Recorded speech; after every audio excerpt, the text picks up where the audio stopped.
Hello friends, welcome back to the channel. यार हमने marginal costing और एब्जॉर्प्शन कोस्टिंग शुरू किया था। राइट। पिछले लेक्चर में हमने यानी कि पिछले वीडियो में देखा था कि मार्जिनल कोस्टिंग और एब्जॉर्प्शन कोस्टिंग जो है वो दो इम्पोर्टेंट टेक्निक है प्रोडक्ट के क्या चीज़ डिसाइड करने का जी, कॉस्ट और प्रॉफिट। और एब्जॉर्प्शन कोस्टिंग के मेथड से हमने कैसे प्रॉफिट डिटरमाइन करते हैं वो हमने देखा था। राइट। जिसमें सबसे पहले क्या करते हैं जी, देखो एब्जॉर्प्शन कॉस्टिंग का सिंपल सा रिवाइज अगर करें तो प्रॉफिट निकालने का सिंपल तरीका क्या था कि जितना भी सेल्स है, ठीक है, जितना भी सेल्स है उसमें से हमने टोटल कॉस्ट माइनस करा। ठीक है, टोटल कॉस्ट माइनस करा टोटल सेल्स में से, तो हमारा प्रॉफिट निकल के आ गया। लेकिन टोटल कॉस्ट को मार्जिनल एब्जॉर्प्शन कॉस्टिंग में तीन कैटेगरी में डिवाइड किया गया है। ठीक है, एक होता है फैक्ट्री कॉस्ट, एक एडमिन कॉस्ट और दूसरा सेलिंग एंड डिस्ट्रीब्यूशन कॉस्ट। तो सबसे पहले सेल्स में से हम प्रोडक्ट कॉस्ट को माइनस करेंगे, यानी कि फैक्ट्री कॉस्ट को माइनस करेंगे। ठीक है, मैन्युफैक्चरिंग कॉस्ट। तो हमारा निकल के आएगा जीपी, ग्रॉस प्रॉफिट।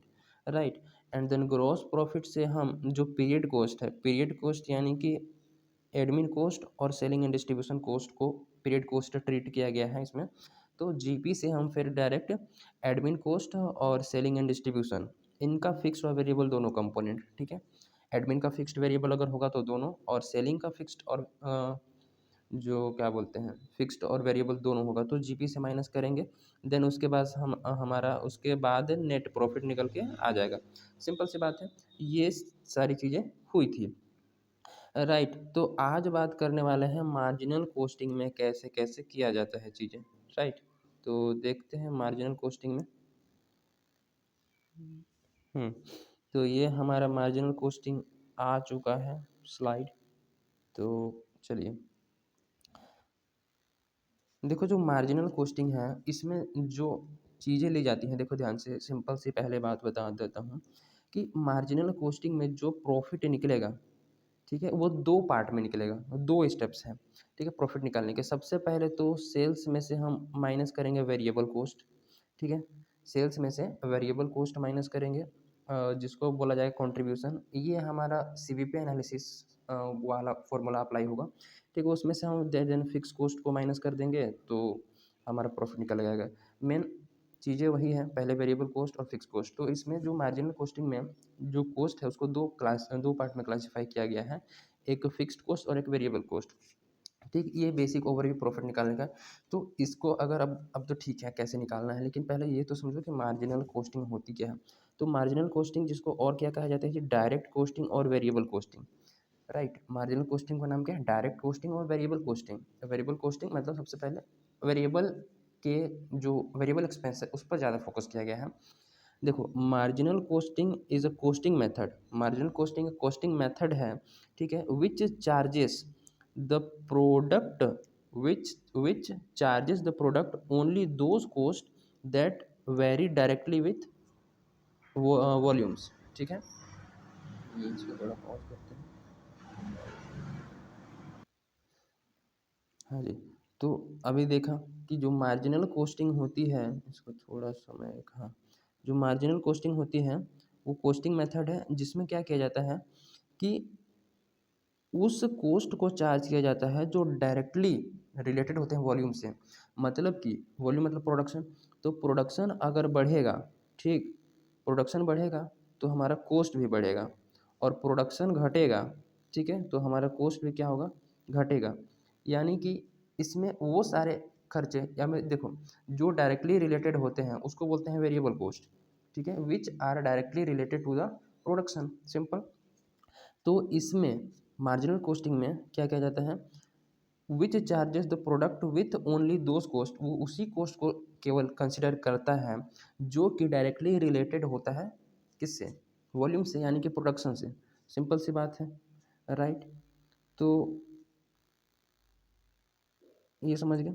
और एक और मार्जिन का मतलब यहाँ पर समझ लो, मार्जिन जो होता है, मार्जिन का मतलब सिंपल कि हमारा एडिशनल, अभी मार्जिनल कोस्टिंग में मार्जिनल कोस्ट जो वर्ड है उसको अच्छे से क्लासिफाई करेंगे, मतलब कि डिफाइन करेंगे जस्ट नेक्स्ट स्लाइड में। ठीक है, तो सबसे पहले मार्जिनल कोस्टिंग में बेसिकली उस कोस्ट को ही कंसिडर किया जाता है जो वेरी डायरेक्टली रिलेटेड है प्रोडक्शन से। सिंपल, पहला स्टेप बेसिकली यही मेन फोकस हमारा होता है वेरिएबल कॉस्ट पर इसमें। करेक्ट है। तो आगे चलते हैं, देखते हैं ये क्या हो रहा है। हाँ, तो इसमें जो ऑल कॉस्ट है मार्जिनल कॉस्टिंग में बेसिकली देखोगे तो सारे कॉस्ट को दो पार्ट में क्लासिफाई किया गया है। क्या? वेरिएबल कॉस्ट और fix cost. Simple, two parts में, वेरिएबल कॉस्ट और फिक्स कॉस्ट। और जो फिक्स कॉस्ट है उसको पीरियड कॉस्ट की तरह इसमें ट्रीट करना है, यानी कि पीरियड कॉस्ट यानी कि जो बाद में डिडक्ट होगा। ठीक, और ये पीएल में चार्ज किया जाएगा फॉर द पर्टिकुलर, उस पर्टिकुलर पीरियड के लिए। अब देखो जो नेट प्रॉफिट है वो कैसे निकलेगा, तो वो मैंने ऑलरेडी बता दिया है। ठीक है, तो सबसे पहले क्या करेंगे, सेल्स में से वेरिएबल कॉस्ट माइनस करेंगे तो कंट्रीब्यूशन आएगा। ठीक है, और वेरिएबल कॉस्ट को ही मार्जिनल कॉस्ट इसमें कंसिडर किया गया, मतलब जो वेरिएबल कॉस्ट है ना वही मार्जिनल कॉस्ट है। सिंपल, ऑल वेरिएबल एक्सपेंसेस, जिसमें क्या लिया लिया जाता है वेरिएबल कॉस्ट में, ऑल वेरिएबल एक्सपेंसेस, चाहे प्रोडक्ट से रिलेटेड हो, चाहे फैक्ट्री से रिलेटेड हो, चाहे ऑफिस एडमिनिस्ट्रेशन, कहीं से भी रिलेटेड हो। ठीक है, सारे के सारे वेरिएबल एक्सपेंसेस पहले कंसिडर कर लेंगे। सिंपल, सिंपल सी तो बात है। चलो देखते हैं कंट्रीब्यूशन। सिंपल, कंट्रीब्यूशन कैसे निकलेगा, मतलब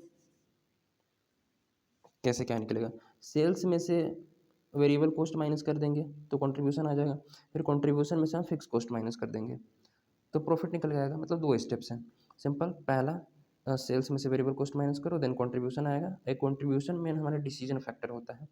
ठीक, उसके बाद ये इसमें से फिक्स कॉस्ट तो माइनस नहीं किया, सारे वेरिएबल कॉस्ट माइनस कर दिए, अब फिक्स कॉस्ट माइनस कर लो तो प्रॉफिट निकल के आएगा। सिंपल सी बात है। तो ये चीज़ें हमें ध्यान रखनी है मार्जिनल कॉस्ट में कि प्रॉफिट कैसे निकलेंगी। ठीक है, तो आगे देखते हैं क्या है।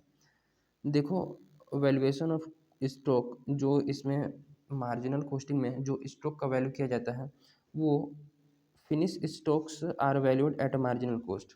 मार्जिनल कॉस्ट में, मतलब मार्जिनल कॉस्ट के हिसाब से इसको वैल्यू किया जाता है।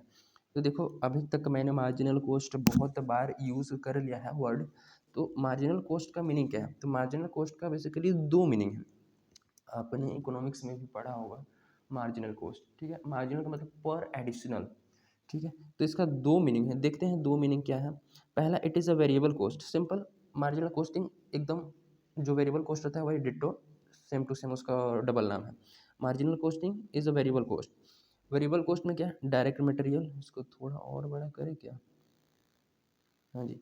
अब देखो marginal costing, marginal cost variable cost है जिसमें direct material, direct labour, direct expense और ऑल वेरिएबल ओवरहेड, जितने भी वेरिएबल ओवरहेड होते हैं वो सारे के सारे वेरिएबल कॉस्ट में कवर होते हैं। और डायरेक्ट मटेरियल, डायरेक्ट लेबर और डायरेक्ट एक्सपेंस ये पर्टिकुलरली जो प्रोडक्ट बन रहा है उसमें डायरेक्टली इन्वॉल्व है। ठीक है, एकदम मेन जो खर्चा है प्राइम कॉस्ट, यानी कि मेन खर्चा प्रोडक्ट बनने का। प्रोडक्ट किससे बनता है, मटेरियल से, उसमें लेबर लगते हैं और उस प्रोडक्ट से रिलेटेड अगर कोई एक्सपेंस हुआ है तो वो सारी चीज़ें। तो ये तीन चीज़ें मिलकर बनते हैं प्राइम कॉस्ट। और बाकी फैक्ट्री के और ओवरहेड हो गए और ऑफिस एंड एडमिनिस्ट्रेशन के ओवरहेड भी वेरिएबल नेचर के, तो वो वेरिएबल कॉस्ट कवर होता है। और यही वेरिएबल कॉस्ट सारे मिला के मार्जिनल कॉस्ट कहलाते हैं। सिंपल, पहले सेंस में। और दूसरा सेंस में क्या है कि जो marginal costing it is an additional cost.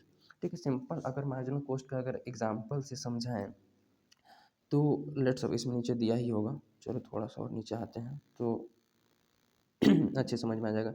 तो जो मार्जिनल कॉस्टिंग होती है, मतलब मार्जिनल कॉस्ट, इसमें दूसरा इसका नेचर क्या है कि एडिशनल कॉस्ट है। पहला तो समझ गए कि वेरिएबल कॉस्ट, जितने भी सारे वेरिएबल नेचर के एक्सपेंसेस होते हैं उन सबको मार्जिनल कॉस्टिंग कहा जाता है, मार्जिनल कॉस्ट कहा जाता है। और दूसरा सेंस क्या है, एडिशनल कॉस्ट, इंक्रीज और decrease in total cost on account of increase in decrease of output by 1 unit. एक यूनिट से अगर आउटपुट में मैं इंक्रीज करता हूँ या डिक्रीज करता हूँ, यानी कि प्रोडक्शन एक यूनिट से बढ़ाता हूँ या घटाता हूँ, तो उससे टोटल कॉस्ट में मेरी क्या इम्पैक्ट आती है, कितना बढ़ता है कितना घटता है, तो जो डिफरेंस होगा ना वही हमारा क्या निकल कर आ जाएगा, मार्जिनल कॉस्ट। ठीक है, एक एग्जांपल समझते हैं, देखो ध्यान से। बेसिकली बात बहुत ही सिंपल है। ठीक, देखो बोला क्या गया है कि कॉस्ट ऑफ 100 यूनिट इज़ 5,000। ठीक है, जब मैं 100 यूनिट का प्रोडक्शन करता हूँ, ठीक है, फैक्ट्री में मैन्युफैक्चरिंग करता हूँ तो 5,000 मेरी कॉस्ट आती है, टोटल कॉस्ट आती है। ठीक है। अब 100 यूनिट से मैं जब 101 यूनिट यानी कि 1 यूनिट एक्स्ट्रा बना रहा हूँ, सिंपल यहाँ पर 100 है और मैं कितना 1 यूनिट एक्स्ट्रा बना रहा हूँ, 101 यूनिट बनाने पर मुझे 520 रुपीज़ खर्च करने पड़ते हैं। टोटल कॉस्ट मेरी 100 के बनाने पर कितनी थी 5000, 101 को बनाने पर कितनी आ गई 5020, यानी कि 1 यूनिट मैं जब बढ़ा रहा हूँ तो मेरा 20 रुपये एक्स्ट्रा खर्चा आ रहा है ना। तो जो 20 रुपये है इसी को बोला जाता है मार्जिनल कॉस्ट। व्हाट हैपेंड,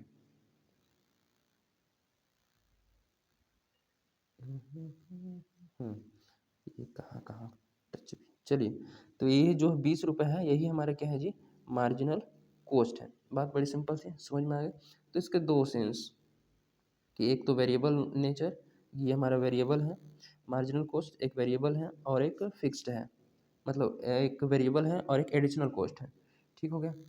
अब देखते हैं आगे क्या बोला है। हम्म, तो ये चीज़ें ठीक है। अब आगे हम अगली वीडियो में देखेंगे डिटेल में कि मार्जिनल कॉस्ट की कंप्यूटेशन कैसे होती है, कैलकुलेशन ऑफ मार्जिनल कॉस्ट। ठीक है। तो ये सारी चीज़ें अभी तक यहाँ तक, अगर if you have any doubt then feel free to ask me. Feedback अपना ज़रूर दीजिए दोस्तों। ठीक है, कोई कमी या फिर कहीं पे समझ में ना आए तो मेक श्योर कि हाउ कैन आई इम्प्रूव। ठीक है, और अच्छे से मैं कैसे एक्सप्लेन कर सकता हूँ, हर एक चीज़ों को थोड़ा यार इंटरेक्शन ज़रूरी है तो मेंशन किया कीजिए बातों को। ठीक है, मार्जिनल कॉस्ट समझ में आ गई, दो मीनिंग, एक वेरिएबल उसको बोल सकते हैं या एडिशनल।